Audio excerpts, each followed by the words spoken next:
I actually started earning a living in Guernsey at the age of 17. Guernsey was very good to me. Local businesses allowed me to do the most crazy adverts for them, and they went in the Guernsey Press. And I'd always wanted to be a strip cartoonist, and the Guernsey Press, bless their heart, gave me a weekly strip cartoon. I then went on to Cambridge, and I said to the press, I've got to go. I didn't want to go. I was really happy in Guernsey. I had work here. Everything was nice. But I had to go to bloody old Cambridge.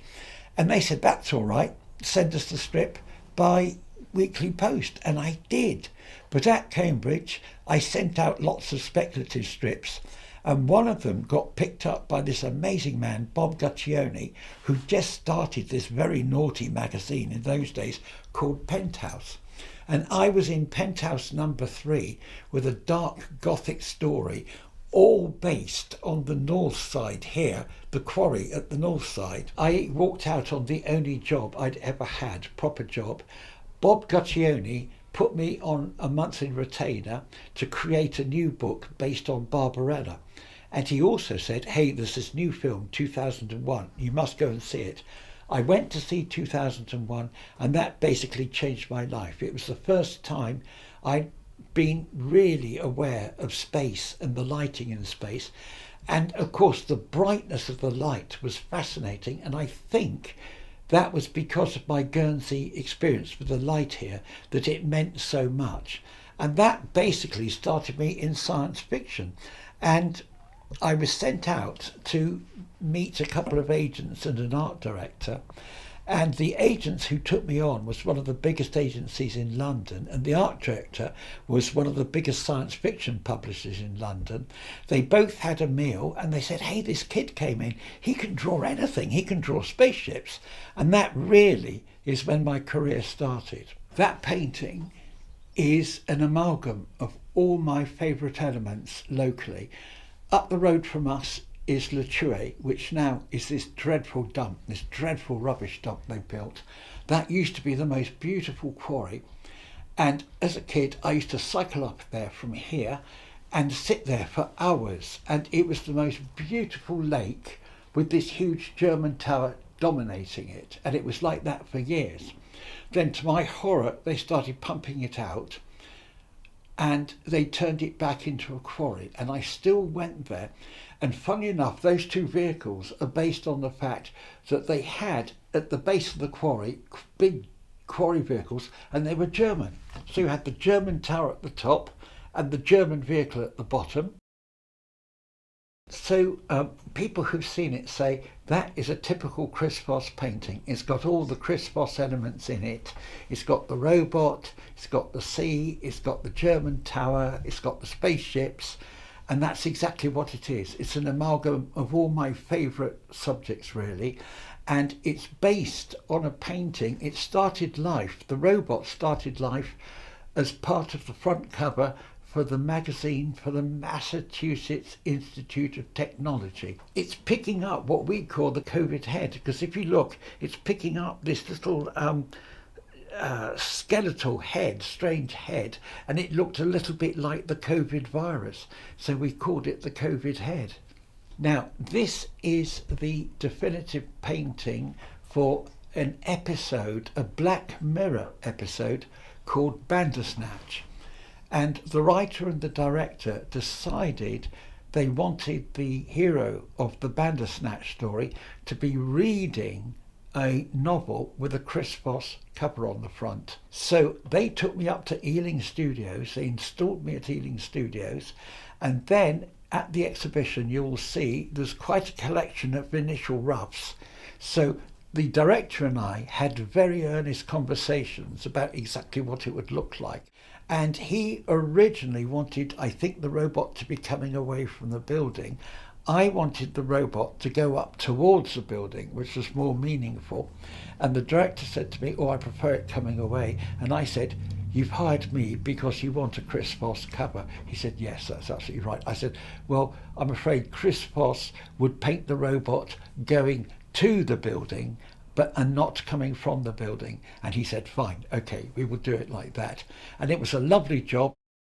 I used to pump out, for For example, if you look up there at that frame there, those are all my early book covers framed up there at the top. And so basically, I was doing between 2 and 3 book covers a week in those days, and it merges into a blur. All I can remember is it was one of the early science fiction covers, and it worked really well, really quickly. Sometimes covers go not well, but that one, I just put the elements together and it just really worked. And I think it shows to this day that that's actually quite a nice, tight, traditional science fiction paperback cover. I first went to Paris to work on Dune. It was the first film I worked on. Dune crashed, and Dan O'Bannon, who was the American special effects man, went back to America. Dan was very talented. He had made, with 2 fellow film students, a film called Dark Star, and to this day, Dark Star is the seminal science fiction film which dictates how all the others went. Dan got out one of his old scripts and rewrote it as Alien, and just like I had worked in Paris, Dan asked for me to come to Los Angeles, and I worked with Ron Cobb, and the 3 of us started creating this little science fiction film hidden away on the back lot. No one knew about it, and we worked day in, day out producing artwork.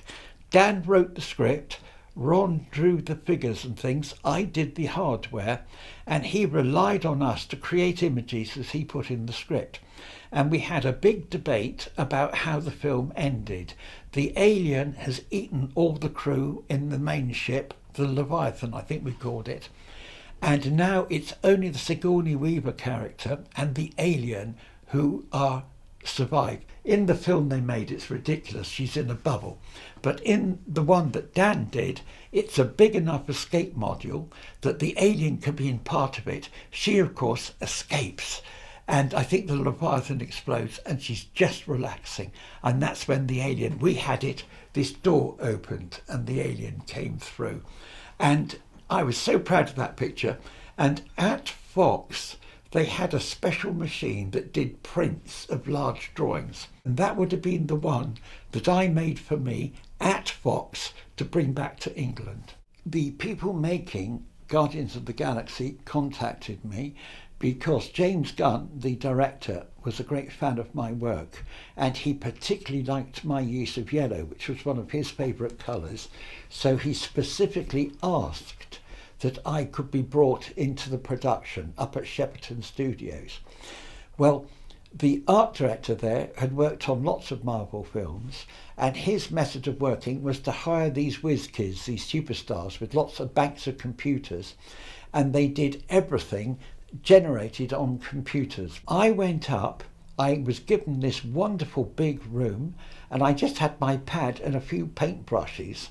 And first of all, the art director came in and he said, well, where's your computer? I said, well, no, I draw.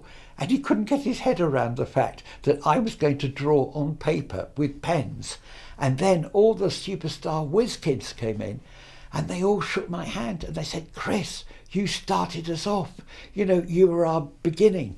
And they went out and I thought, oh my God, what am I going to do? And then the art director came back. He said, well, Chris, I don't really have a brief for you because we don't have a script. Just do me spaceships. So what I did was I had these lovely little maquette boards, these little squares of board, and I made up a book. That's why they've got the ring file holes in them. And I made up a book of about 16 of them. He'd give me some idea of what I could do, you know, what some of the story was. And then the director comes in, or the art director, and he looks through and says, yes, I like that. Or yes, I like, no, don't do it like that. Yes, I like that. And so, interestingly, apart from the alien print stroke real thing, these are the only items at this show which were physically done at the film studios. So these were all done at Shepperton, and obviously I still kept them because they're like part of a personal sketchbook.